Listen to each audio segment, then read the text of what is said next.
hate the texture of your hair?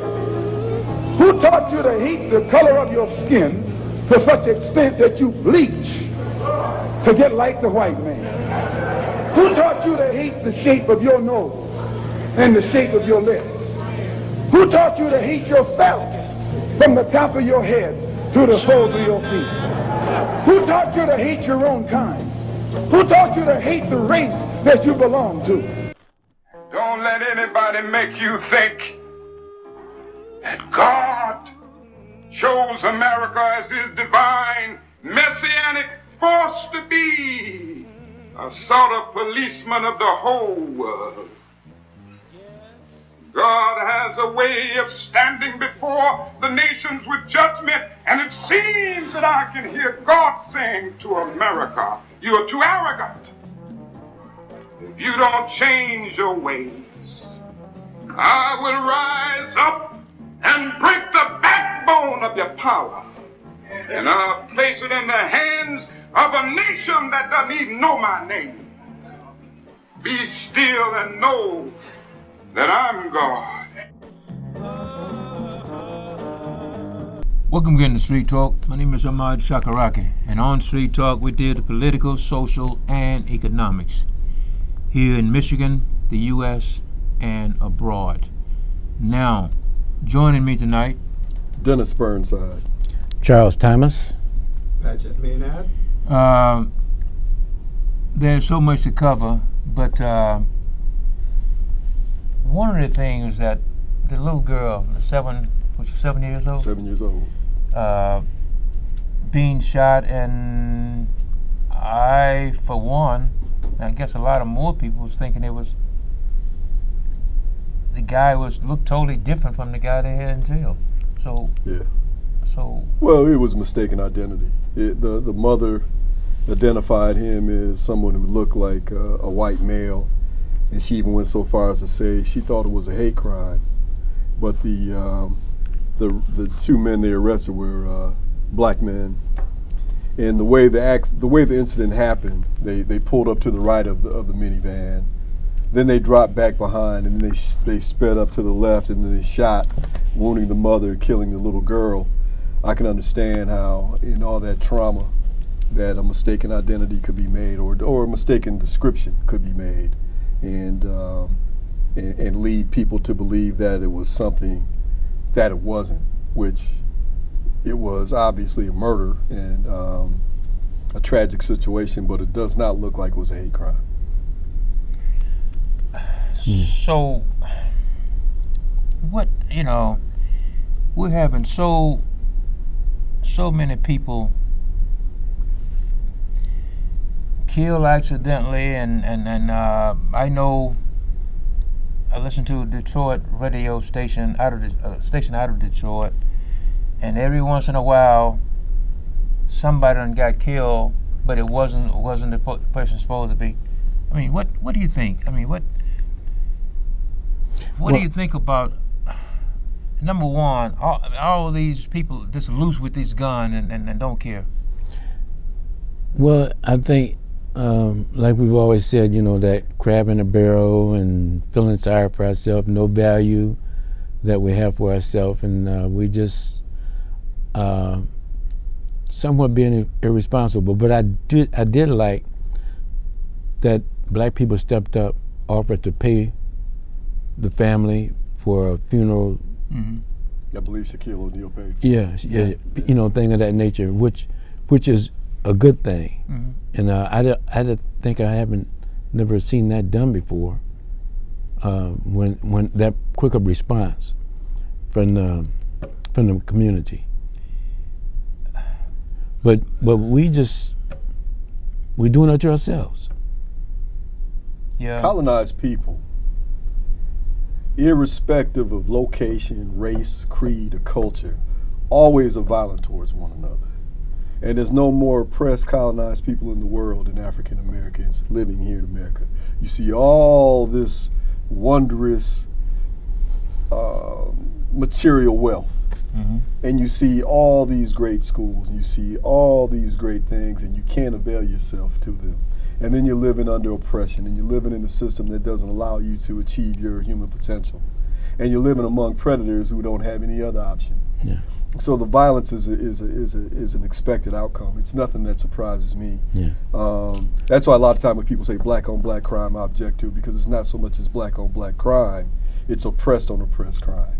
And you see the same thing anywhere you go in the world, where oppressed people live in miserable circumstances. Yeah. The idea that we're having this conversation about the border, this fate contrived crisis at the border, is primarily because people from Honduras, Nicaragua, and I forget the third country, are fleeing pervasive violence on foot to try to escape to an environment where they don't have to wake up and wonder if they're going to be murdered that day. A crisis that was created by U.S. foreign policy. Yeah. So again, it's a tragedy whenever we see our young people shot, and it's something that we need to address for ourselves. But I don't think we're going to be effective in reaching a solution by blaming one another and calling it something that is as if it's unique. Black on black crime is not unique any more than white on white crime is unique. People kill who they know. People kill where they live. Most of the time, these are crimes of passion. A few times they're a crime of business, where drug dealers in that type of venue go after each other. But again, you kill who you know. I'll agree to that somewhat, but we have a lot of people right over, and I know some weekends in Chicago, this is just, people just riding down the streets, man, and shooting people, It's funny, though. I've talked to cats in Chicago. I've visited in Chicago, guys who live on the South Side, and they tell me some things that are very peculiar. Like you never, ever, ever see videotapes of those shootings. All these cameras are ubiquitous. You never see the shooter. You never see the car. You never get a license plate. And I'm going a long ways around to saying that a lot of people in Chicago feel like those are government killings, that those are done by people in authority who are trying to foment some type of unrest and distrust of the system and violence among other people. Yeah. So before I go pointing fingers, I want to see some arrests. Yeah. All those crimes that Fox News likes to feature every summer weekend, that's their fetish. Chicago violence, Chicago shooting. You know how many arrests you see? Yeah. 0. Yeah. Well, People aren't arrested. They're not even questioned. And it goes on and on and on. And we're supposed to sit back and blame ourselves. What are the police doing? Yeah. Or not doing? That helps. Or the police doing. Exactly. And it's that contributes to this. Right. This It's also, I heard a theory that they're collecting body parts. Who knows? But all I know is, if you had a drive-by happen right now in Okemos, you can damn sure bet you this time tomorrow there'll be some arrests. Yeah. Somebody and a video. Forget the video. Yeah. Just for a minute, just think about it. People aren't even being questioned. Yeah. There's no arrests. And you've got all these millions of people in this congested area, and nobody sees anything. The cops can't get video evidence. Right. They can't get some type of plate or description of the car. Color me suspicious. So I'm not going to again point the finger at the disenfranchised and oppressed until I find out what's really happening. Yeah. Something's amok. Mm-hmm. I hear you. We see now over the last maybe week or so, where Trump's bringing up all these different things to try to cover His investigation? Yeah. Well, I would too. Yeah. If you think about it, what would you do?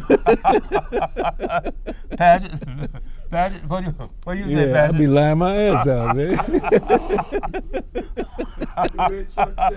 which he does. Yeah. Quite well. Typically, we make excuses. We have to cover ourselves, cover up our acts.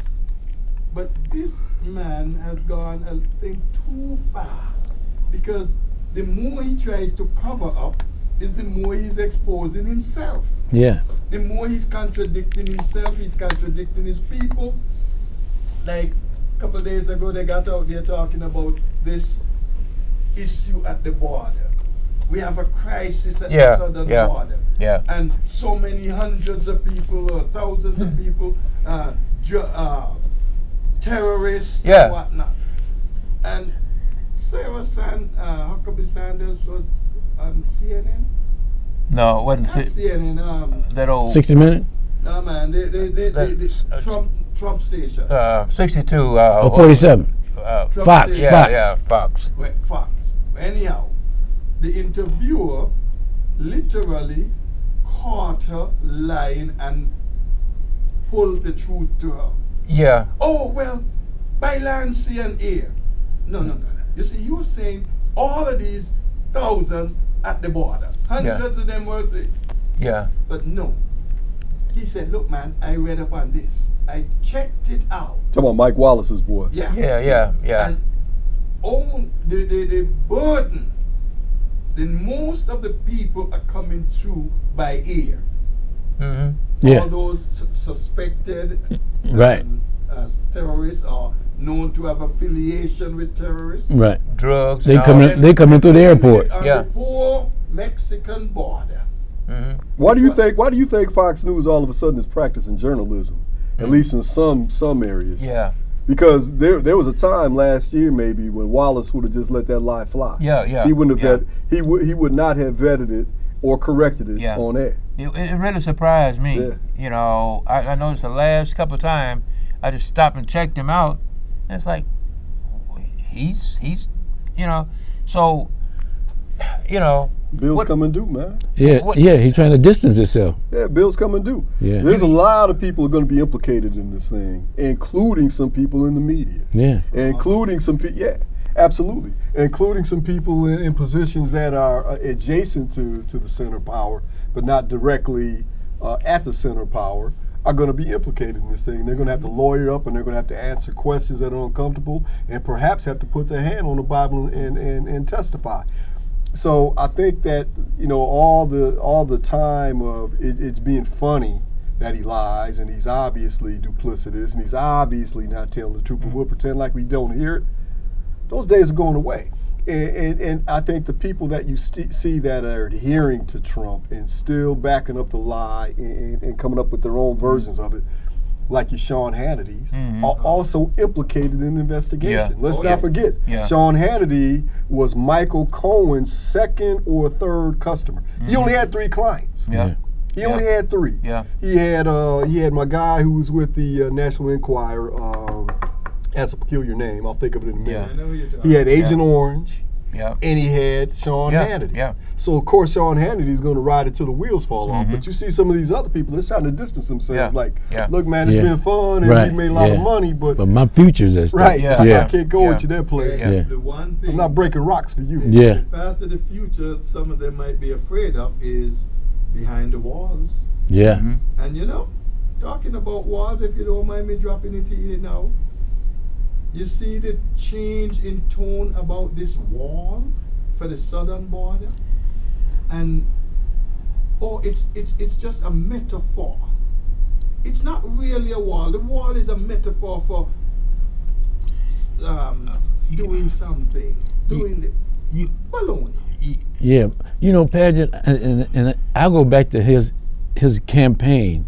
He said he gonna make Mexico pay for it. Yeah. Right. Yeah. And now he's putting pressure on and shutting the government down because he's trying to force us to pay for it. Yeah. And I The man's a love lie. what Nancy Pelosi has been saying to others. yes. Nah, man.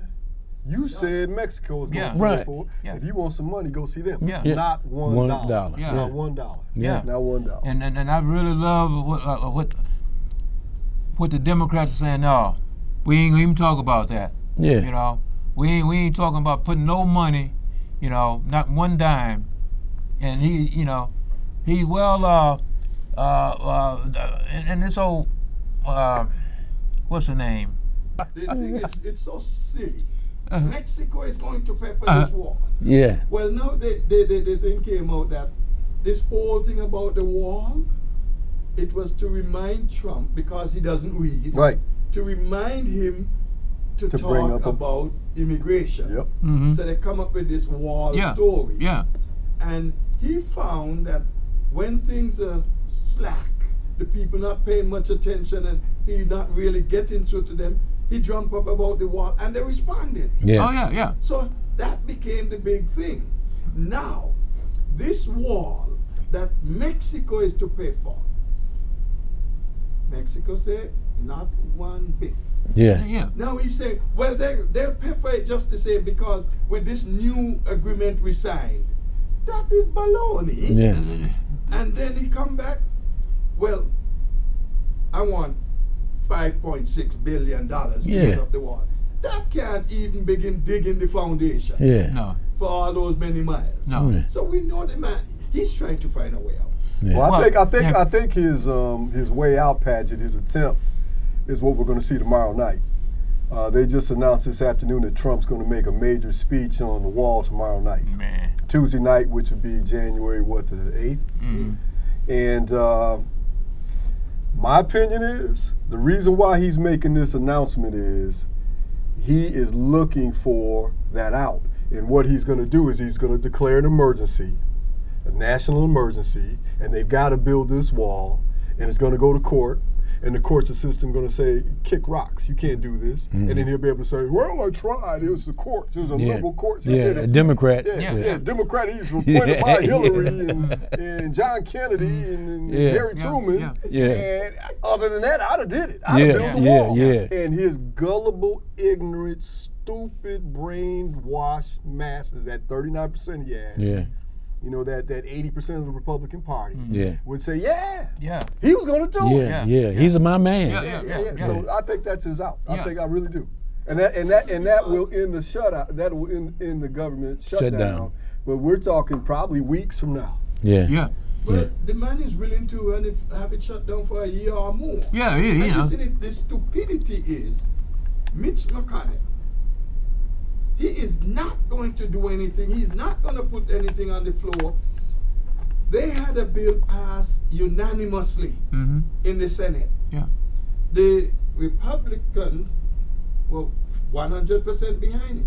Well, that Now was the that. House is saying we're going to send back the same bill. Well, that was But their McConnell bill. saying not put it because Trump didn't say he's gonna sign it. It was that. Since when you can't submit something unless the president says he's gonna sign it? Yeah. Besides, if 100 senators say yes, the masses of the House says yes, he vetoes, you override. Well, you know, the bill, the one that they passed first was from the Republicans, you know, and where Trump, you know, bagged out, Yeah. you know, with 62 whatever the Foxtown and What this happened old lady was was this lady and the House and Senate agreed to a bill that would have ended the shutout. This is back, I believe, it was before Christmas. Yeah, it was. Yeah. And Agent Orange, you know, who was probably at that time on his third Twinkie and fifth diet soda, sitting around watching TV doing nothing. The laziest man in the history of the Oval Office. Yeah. Was fine with it because he didn't have to do anything. Yeah. And then Laura Ingraham and Rush Limbaugh, yep. Sean Hannity, Yeah, and Bill O'Reilly hit him Yeah, up, yeah. and he flipped. Yeah. He went from agreeing to saying, "I can't do Yeah, this." yeah. Yeah. So that's what's But it's making not these just people making not them have do money in it. their bank account is because of Rush Limbaugh. Yeah. Yeah. That pill. He act. listened to it. Yeah. They can't do it. He literally said to Schumer, Chuck, You make me look bad. if I do this, it would make me look bad. Yeah. So wait a second. The country, Yeah. is this the same America we're going to put first?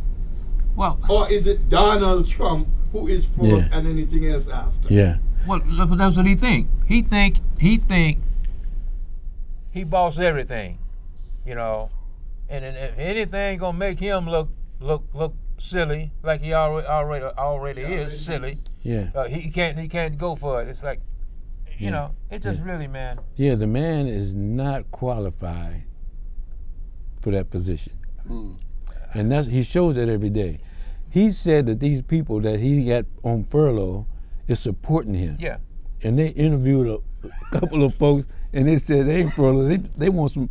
They got to pay for Christmas. Yeah. They got to put food on their table. Gotta pay the mortgage. Yeah, pay mortgages. And he wants them to write letters to their employees explaining the situation. Yeah, here's a letter that you can send to your credit card company Yeah, explaining that. download this letter. Right. Yeah.